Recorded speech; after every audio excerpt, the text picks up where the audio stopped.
entonces a escudriñar un poco acerca de la oración de Jesús por sus discípulos, la oración más larga que se encuentra en las Escrituras. Y veíamos en primer lugar del versículo 1 al versículo 5 cómo el Señor Jesucristo hacía una petición personal por él momentos antes de ir a la cruz. Él decía: Padre, glorifícame. Padre, glorifícame. Versículo 5: Padre, glorifícame tú al lado tuyo, con aquella gloria que tuve contigo antes que el mundo fuese. Del versículo 6 en adelante, el Señor Jesucristo ora al Padre por sus discípulos. Y conforme al pasaje, sabemos que no solamente era por el grupo de discípulos que le acompañaban aquella noche, sino por todos aquellos que llegaríamos a creer y que van a llegar a creer en el Evangelio de salvación del Señor Jesucristo. Así que cada uno de los que hemos depositado nuestra fe en el Señor Jesucristo para salvación, somos contados como sus discípulos por los cuales el Señor Jesucristo oró aquella noche. En primer lugar, el Señor Jesucristo nos presenta delante del Padre como aquellos que me diste. Y decíamos de que nosotros, los hijos de Dios, los creyentes, somos el regalo del Padre a Dios el Hijo. Nosotros somos el regalo de Dios el Padre a Dios el Hijo.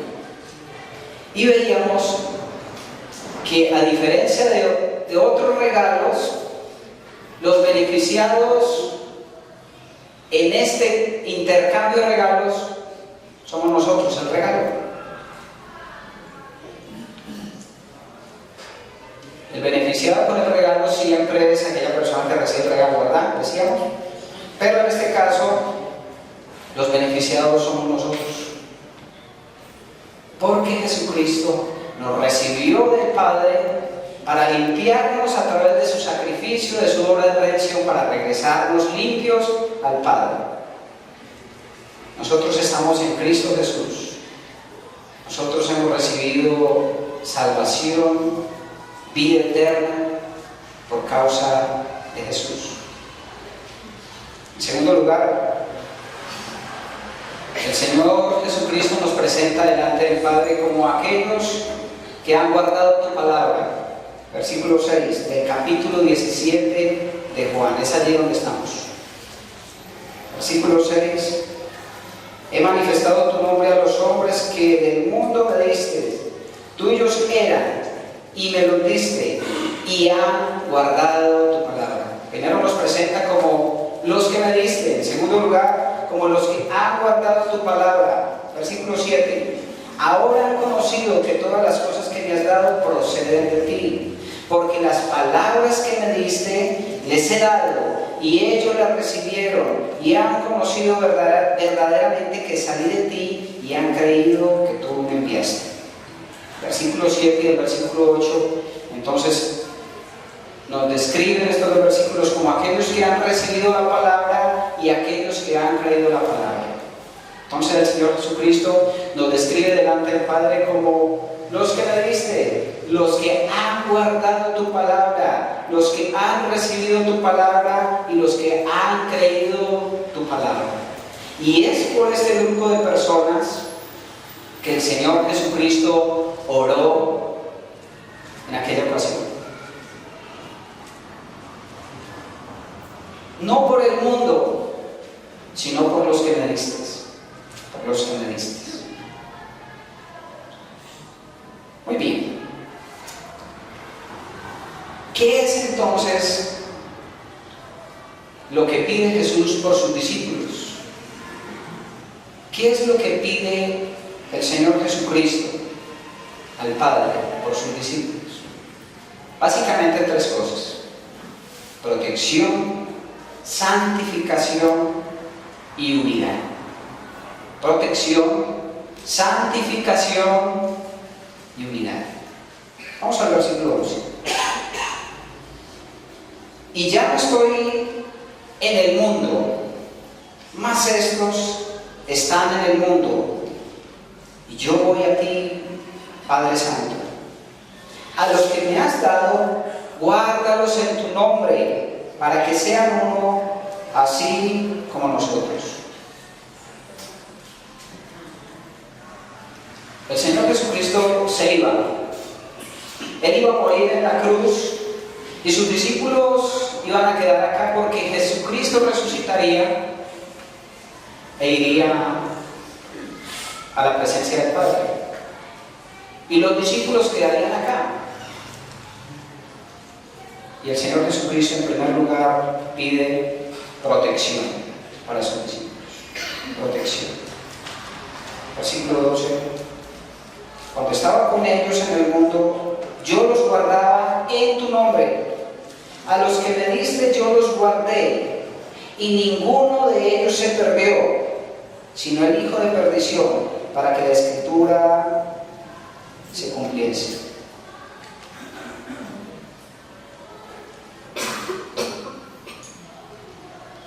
El Señor Jesucristo está orando para que el Padre nos proteja.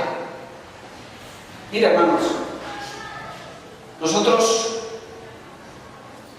aunque no somos de este mundo, vivimos en este mundo.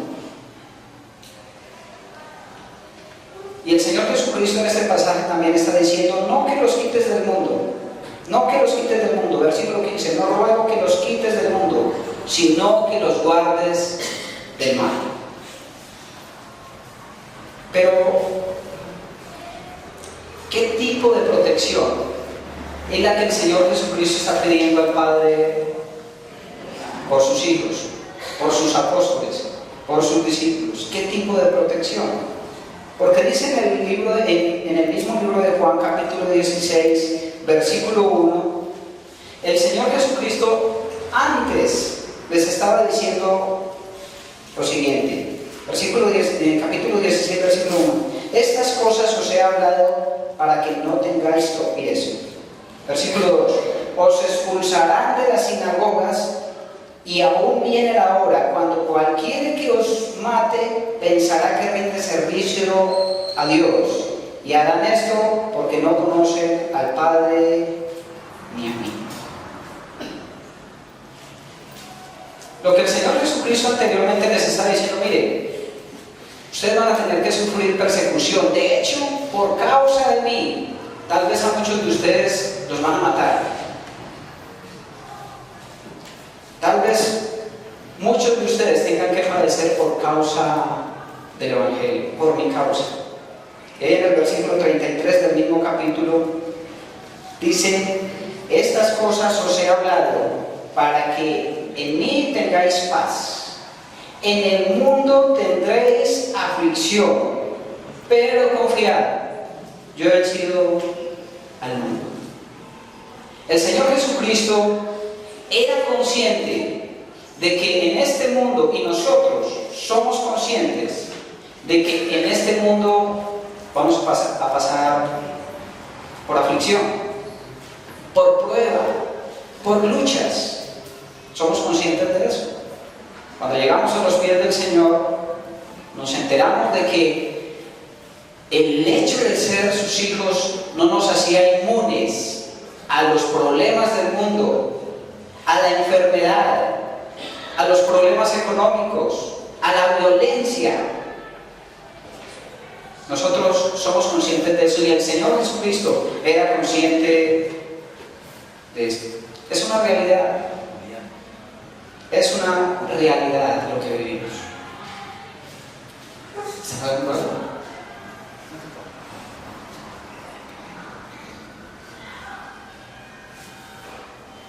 ¿Listo? ¿Estamos acá? Muy bien. Yo creo que la clave de esto, de esta petición, está está en el versículo 11.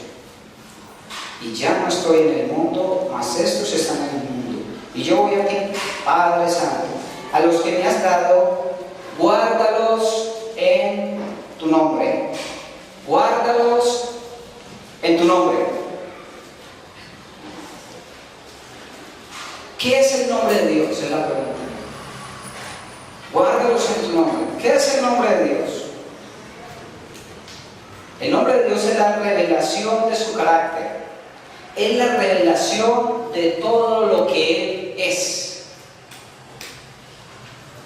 Nadie puede llegar a ser cristiano si no conoce al Padre tal como Él es, tal como el Hijo lo revela en su palabra. Guárdalos en tu nombre. ¿Cómo llegamos nosotros a ser cristianos? ¿Cómo llegamos nosotros a ser cristianos? Cristo nos reveló al Padre tal como es, tal como es Él. Él vino con ese propósito de mostrarnos a Dios el Padre, de revelarnos como el Dios del Padre. Cuando el Señor Jesucristo pide que seamos guardados, no se refiere a que seamos librados de la enfermedad, de la pobreza, de accidentes, de problemas económicos, de la violencia, como les decía.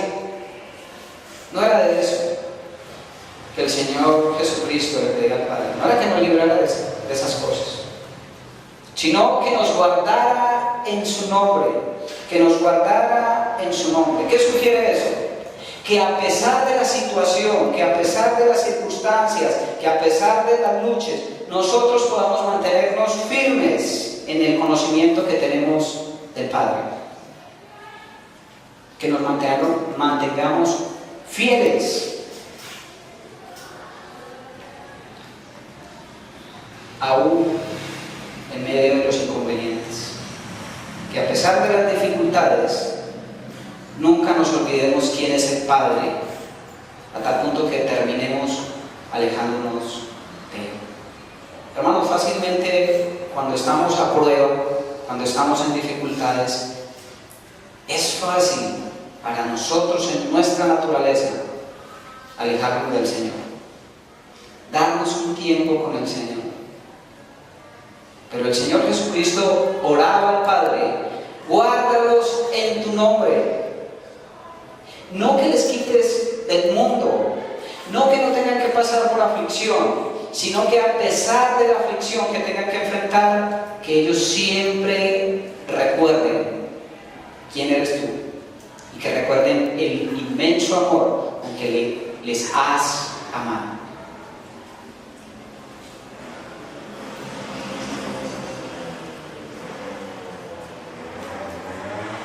El versículo vale la pena aclarar esto. En el versículo 12 dice: cuando estaba con ellos en el mundo, yo los guardaba en tu nombre. Era el Señor Jesucristo quien guardaba a sus discípulos mientras Él estaba acá. Él era el que los sustentaba. Y dice: y ninguno de ellos se perdió, sino el hijo de perdición, para que la escritura se cumpliese. Digo que vale la pena aclarar algo acá. No que Judas haya sido la excepción de uno que se le perdió a Dios, de uno que se le perdió al Señor Jesucristo. No. Sabemos por las Escrituras que Judas no era un hijo de Dios. Él era hijo de perdición. Así que Judas nunca pudo perder algo que nunca tuvo. Vale la pena aclarar esto. Cuando estamos en manos de Dios estamos seguros, no perdemos nada. Ninguno de ellos se perdió. Judas se perdió, pero él no era un hijo de Dios, él no era un discípulo, él era un hijo de perdición, dice la Escritura. Romanos capítulo 8, versículo 35. Es un texto que a nosotros nos encanta. Es un texto que nos encanta fortalece, nos ubica en la esfera, nos saca de la esfera que podemos estar viviendo y nos lleva a la esfera de lo que realmente somos, de lo que realmente vivimos en Cristo. Todo verdadero discípulo, todo verdadero creyente ha pasado o va a pasar por angustia, por dificultad. ¿Sí o no? ¿Hay alguno de ustedes que no haya pasado por una dificultad siendo creyente? Levanten la mano. Todos. Hermanos, si usted no ha llegado a tener dificultades y problemas, es posible que muy pronto las vaya a tener. Porque el Señor dijo que en el mundo tendríamos aflicción, y si Él lo dijo es porque Él lo sabía. Pero miren, capítulo 8, versículo 35, dice: ¿quién nos separará del amor de Cristo? ¿Tribulación o angustia o persecución o hambre o desnudez o peligro o espada? Como está escrito: por causa de ti somos muertos todo el tiempo, somos contados como ovejas de matadero. Antes en todas estas cosas somos más que vencedores por medio de aquel que nos ama. Por lo cual estoy seguro de que ni la muerte, ni la vida, ni ángeles, ni principados, ni potestades, ni lo presente, ni lo porvenir, ni lo alto, ni lo profundo, ni ninguna otra cosa creada nos podrá separar del amor de Dios que es en Cristo Jesús, Señor nuestro.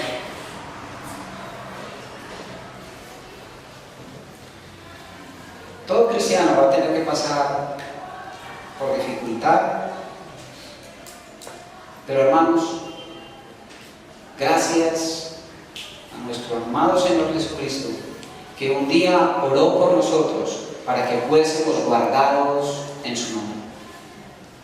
Para que fuésemos guardados en el nombre del Padre. Que nunca se nos olvide quién es el Padre. Que nunca se nos olvide el amor que el Padre ha tenido para con nosotros.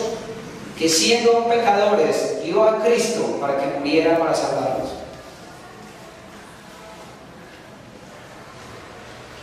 No hay nada de que gloriarnos. Nosotros no tenemos nada de que gloriarnos.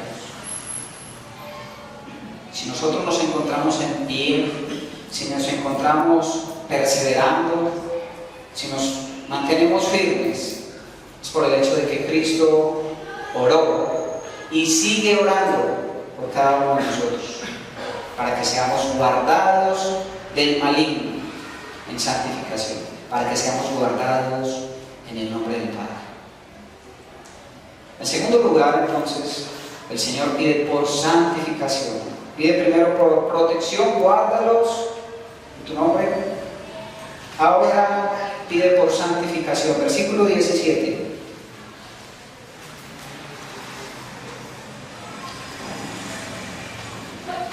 Juan 17.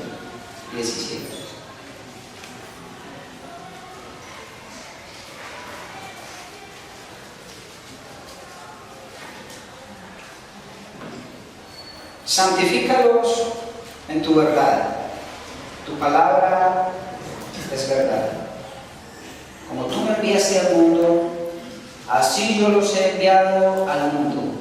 Y por ello yo me santifico a mí mismo, para que también ellos sean santificados en la verdad. Santifícalos en tu verdad. Primero guárdalos en tu nombre. Ahora santifícalos en tu verdad.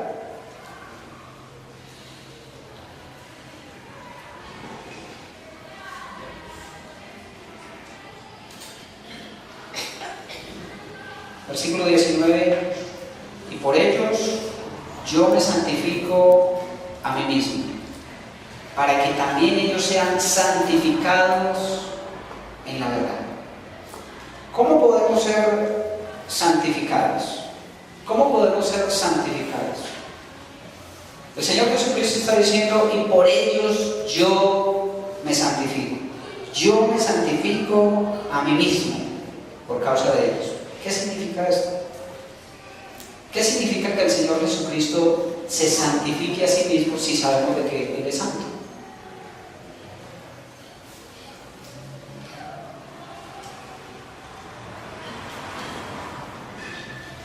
Él es santo y sin embargo Él se santifica para que nosotros seamos santificados.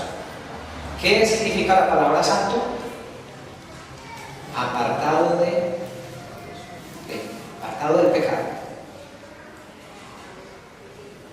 ¿Qué significa santificar? Poner entonces algo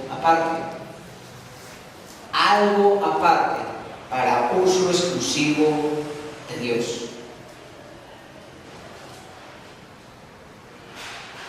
Y por ello yo me puse aparte, me santifiqué, me coloqué aparte, fui colocado aparte para uso exclusivo de Dios, para que también ellos sean santificados en la verdad. El Señor Jesucristo, desde antes de la fundación del mundo, había sido puesto aparte por el Padre con un propósito específico. Y recordamos cuál era. Es a través de Jesucristo que cada uno de nosotros podía llegar a ser salvo. A través de la obra de redención. Jesucristo fue puesto aparte para una obra exclusiva, la obra de redención de toda la humanidad. Y Él se sometió, el Señor Jesucristo se sometió, y Él cumplió las demandas, y por eso nosotros estamos acá hoy, agradecidos con el Señor Jesucristo, por su redención, por su sacrificio único y perfecto, para nuestra salvación y para nuestra santificación. Él entonces se santificó a favor nuestro, a través de la obra de redención. A través de la obra de redención, nosotros somos santificados. ¿Cómo nos ve el Padre a nosotros? A través del Hijo. ¿Cómo nos ve a través del Hijo? Nos ve santos. Santos. El Señor Jesucristo, con su obra de redención en la cruz, logró una santificación posicional para nosotros. Pero no solo eso, es por la obra de Jesucristo que cada uno de nosotros continúa el camino de la santificación cotidiana. ¿Verdad? Es por Jesucristo que nosotros todos los días queremos ser más santos. Todos los días queremos ser más semejantes a Él. Todos los días queremos aborrecer el pecado y queremos optar por agradarle a Él, santificarnos.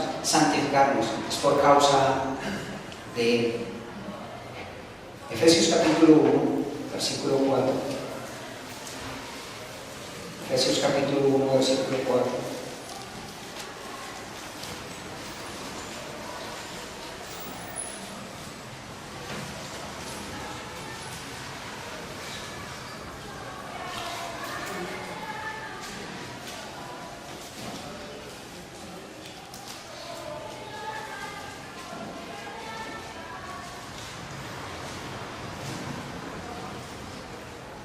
Dice, versículo 3, bendito sea el Dios y Padre de nuestro Señor Jesucristo, que nos bendijo con toda bendición espiritual en los lugares celestiales en Cristo, según nos escogió en Él antes de la fundación del mundo, para que fuésemos santos y sin mancha delante de Él, habiéndonos predestinado para ser adoptados hijos suyos por medio de Jesucristo, según el puro afecto de su voluntad.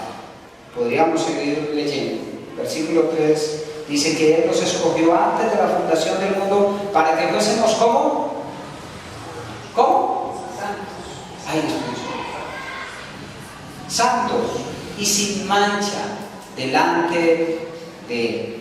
Tito capítulo 2, versículo 14. Tito capítulo 2, versículo 14.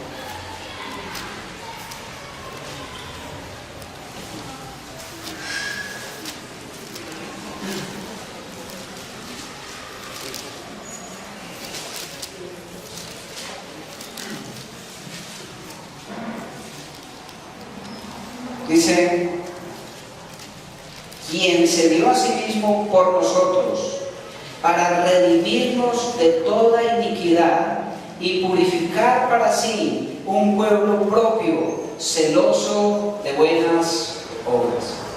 El Señor Jesucristo se puso entonces aparte para hacer o llevar a cabo la obra de redención y a través de ella santificarnos, purificar para sí un pueblo propio, celoso de buenas obras, ¿Saben? ¿Saben por qué nosotros los creyentes hacemos buenas obras? No porque tengamos temor del castigo de Dios, no porque queramos congraciarnos con Él, sino porque hay una inmensa gratitud en nuestro ser, en nuestro corazón, por el capítulo 2, versículo 2.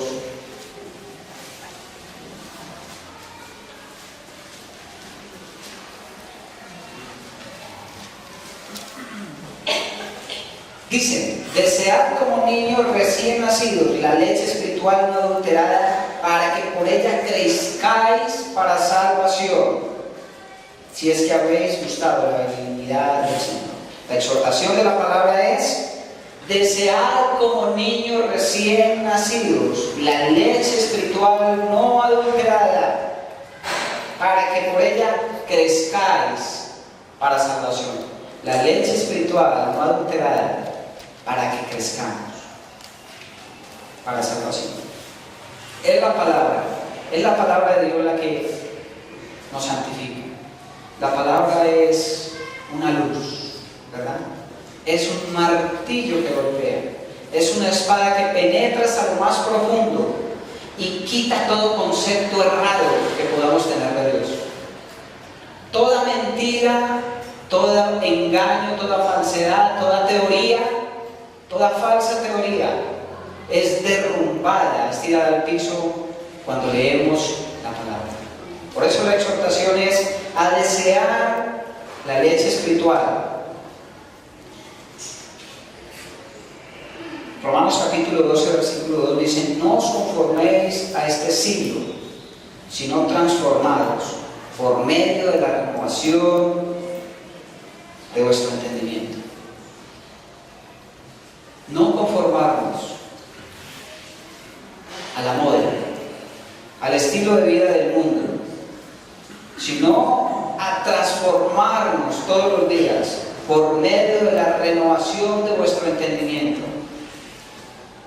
Y nuestro entendimiento solamente puede ser renovado. Toda mentira va a ser sacada, pero ese espacio que queda ahí tiene que ser renovado, tiene que ser llenado con la palabra de Dios, con su palabra. Así que Cristo pide para que nosotros seamos santificados con el poder de su palabra. Cada vez que nos sentamos a leer las Escrituras, uno muchas veces lee la Biblia y no pasó nada, ni entendí, pero la leí. Pero en esas ocasiones, cuando leemos las Escrituras y encontramos una perla, o somos movidos por el Espíritu y nos recuerda una verdad, cada vez que recordamos un texto que está ahí memorizado, ¿saben? Eso es el resultado de la oración del Señor Jesucristo. Es Dios el Padre respondiendo a la oración de su Hijo. Santifícalos en tu verdad, tu palabra es verdad. Es a través de la Escritura que nosotros podemos llegar a ser más santos. Es leyendo la Biblia, es memorizando la Escritura, es practicando la Escritura que podemos llegar a ser santos. Y ojalá que nosotros también podamos orar al Padre como oró al Hijo: santifícanos en tu verdad, tu palabra es verdad. Así que el Señor Jesucristo entonces pide protección, pide santificación, pero también pide unidad. Versículo 20: mas no ruego solamente por estos, sino también por los que han de creer en mí por la palabra de Dios, ¿Ven? Por todos aquellos que llegarían a creer, es que el Señor Jesucristo oró. Mas no ruego solamente por esto, sino también por los que han de creer en mí, por la palabra de Dios. Versículo 21. Para que todos sean uno, como tú, oh Padre, en mí y yo en ti, que también ellos sean uno en nosotros, para que el mundo crea que tú me enviaste. La gloria que me diste, yo les he dado para que sean uno, así como nosotros somos uno, yo en ellos y tú en mí, para que sean perfectos en unidad, para que el mundo conozca que tú me enviaste y que los has amado a ellos como también a mí me has amado. Unidad, unidad. Hermanos, todos los que hemos creído en el Señor Jesucristo, quieran o no, estamos unidos. Estamos unidos. Hablamos acerca de los hermanos en la sangre y los hermanos en la fe, ¿verdad? Pero alguien decía que definitivamente los creyentes somos hermanos de sangre. ¿Por qué? Porque todos nosotros fuimos salvados por la misma sangre. Hemos sido lavados con la misma sangre, la sangre de Cristo. Así que ya no es un hermano en la fe, es un hermano en la sangre, por la sangre de Cristo. Todos, o sea, entre nosotros hay muchas cosas en común. Tenemos el mismo Padre, tenemos el mismo Salvador, hemos sido limpiados con la misma sangre, compartimos de la misma gracia, de la misma esperanza y finalmente del mismo destino. Unidad, unidad. Efesios capítulo 4, Efesios capítulo 4, versículo 1.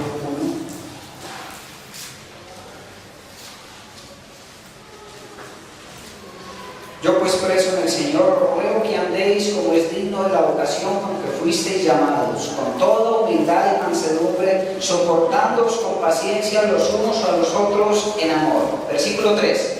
Solícitos en guardar la unidad del Espíritu, en el vínculo de la paz, un cuerpo y un espíritu, como fuisteis también llamados, en una misma esperanza de vuestra vocación, un Señor, una fe, un bautismo, un Dios y Padre de todos, el cual es sobre todos y por todos y en todos. Nosotros no tenemos la responsabilidad de crear el vínculo de la unidad. ¿Por qué? Porque ya está hecha. Cristo ya lo hizo. Él ya creó el vínculo. Pero sí es nuestra responsabilidad guardar el vínculo, mantener el vínculo de la unidad. La pregunta es: ¿cómo podemos lograrlo? ¿Cómo podemos lograr la unidad?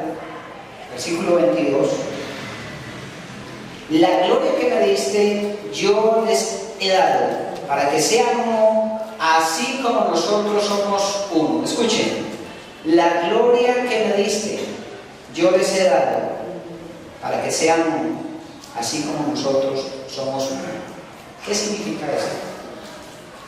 ¿Qué significa esto para nosotros? La gloria que les he dado. Hermanos, esto significa que cuando cada creyente se vea enfrentado a pasar por una situación de humillación con el propósito de guardar la unidad, después de eso viene la gloria.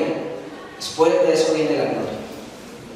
El Señor Jesucristo, antes de recibir un nombre sobre todo nombre, antes de ser glorificado, ¿qué tuvo que hacer? Él tuvo que padecer, Él tuvo que morir en la cruz. Y es esa gloria que quiere compartir con nosotros. La gloria de que nosotros podamos transitar por ese camino de humillación que precede a la exaltación. La gloria de ser exaltada después de la humillación fue lo que Cristo vivió. Él tuvo que morir por nosotros en la cruz, pero después fue exaltado. Puedes exaltar. ¿Qué es lo que impide la unidad entre nosotros los creyentes? ¿Qué es lo que impide la unidad entre los cristianos? El orgullo, los celos, la envidia. Somos tercos, somos arrogantes, la autopromoción. Si no se hace como a mí me parece, entonces, ¿verdad? Hay pereza.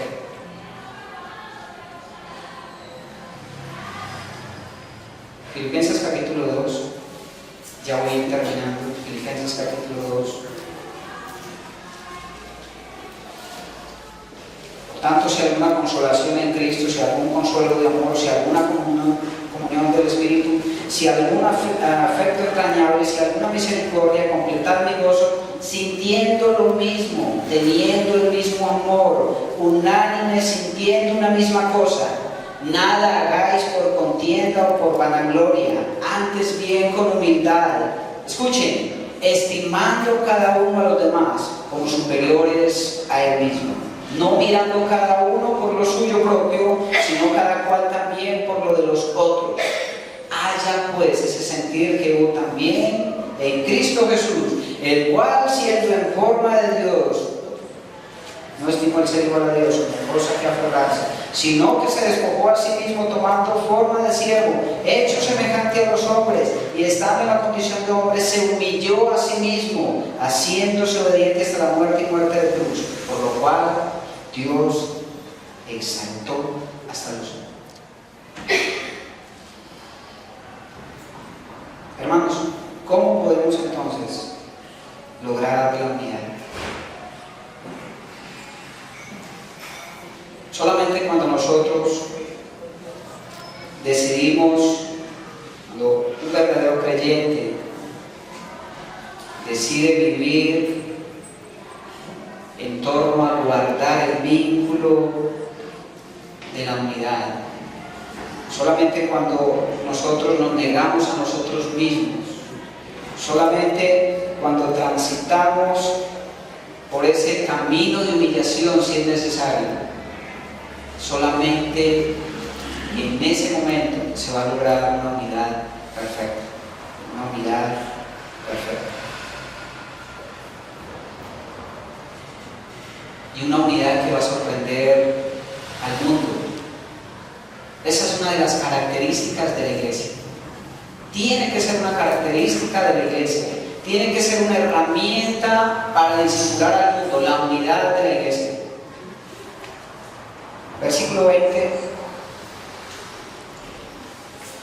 Mas no ruego solamente por esto, sino también por los que han de creer en mí, por la palabra de ellos. Podríamos decir, por los que han de creer, por el testimonio de ellos, no solamente por lo que predican, sino por lo que viven, por lo que viven.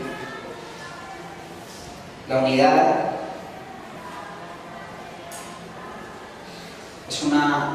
es un argumento poderoso para evangelizar al mundo. ¿Qué pasaría si la gente viene acá y ve división? ¿Qué pasa si la gente de afuera ve conflicto entre los hermanos? ¿Qué hay de diferente? El mundo de hoy está lleno de divisiones. Divisiones políticas, de pensamiento, culturales, en cuanto a estudio y demás. Cualquier cantidad de barreras se presentan en el mundo y lo dividen. Y el mundo vive en conflicto, no hay unidad.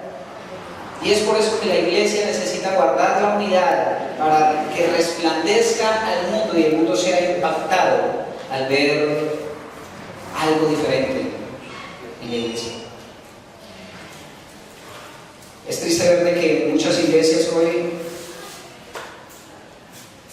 se ve división. Iglesias donde las mujeres están a un lado, los hombres están a otro lado, los viejos a un lado, los jóvenes a otro lado. Y poco a poco, aún en nuestra misma asamblea, a veces se ve cierta división. Los jóvenes por un lado, los viejos por otro lado. Y eso no es de Dios. Dios quiere que seamos unidos. Hay que luchar contra eso, hermanos. Hay que luchar contra eso. Versículo 24. Padre, aquellos que me has dado, quiero que donde yo estoy también ellos estén conmigo para que vean mi gloria que me has dado, porque me has amado desde antes de la fundación del mundo. Padre justo, el mundo no te ha conocido, pero yo te he conocido, y estos han conocido que tú me enviaste. Y les he dado a conocer tu nombre y lo daré a conocer aún, para que el amor con que me has amado esté en ellos y yo en ellos. Finalmente, el Señor Jesucristo obra no para que nosotros cuando oramos estemos en su presencia, sino para que en todo momento nosotros permanezcamos en su presencia, para que nosotros mantengamos firmes, perseverando hasta el fin. Finalmente, el propósito de esta petición y de esta bendición que Dios pide para los discípulos es que nosotros en todo momento podamos maravillarnos de su gloria, maravillarnos, deslumbrarnos de su gracia, de la gracia de nuestro Señor Jesucristo. Podríamos ver de que la oración termina como empieza.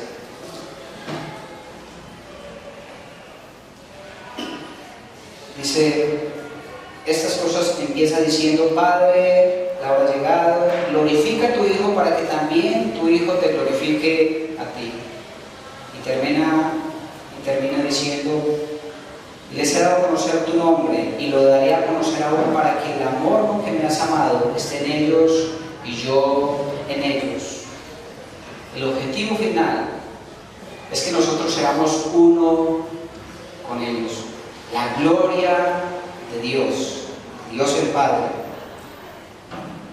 Nosotros en la eternidad vamos a tener que disfrutar, esté en nosotros, vamos a tener que disfrutar de una armonía espectacular entre el Padre, el Hijo y el Espíritu, una armonía en amor, una unidad perfecta. Eso es lo que nosotros vamos a disfrutar allá. Y eso es lo que el Hijo quiere, que nosotros vivamos desde acá.